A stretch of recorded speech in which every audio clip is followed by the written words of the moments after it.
Pilkada di Kabupaten Banjar tahun 2020 yang akan datang menjadi semakin menarik, khususnya di jalur independen. Kemunculan Haji Rusli yang berpasangan dengan Guru Padlan atau lengkapnya Kiai Haji Padlan Asy'ari yang menjabat sebagai Ketua Majelis Ulama Indonesia Kabupaten Banjar menjadi perhatian publik. Munculnya dua tokoh masyarakat di Kabupaten Banjar ini merubah peta politik menjelang pilkada di Kabupaten Banjar ini semakin seru dan menarik.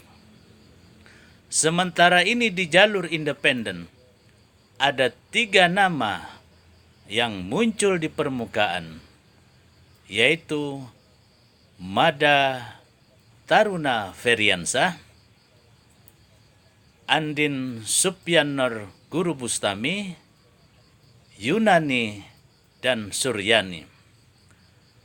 Pertarungan di jalur independen ini sangat banyak karena sampai saat ini di jalur partai politik belum ada satupun pasangan calon yang secara resmi menyatakan dirinya diusung secara penuh oleh partai-partai politik atau koalisi partai politik.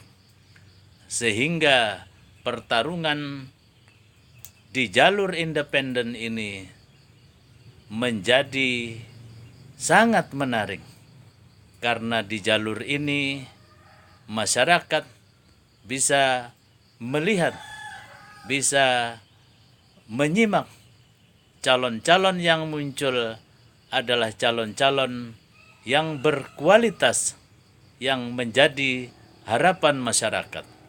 Fahmi Amrusi, Rumah Banjar melaporkan.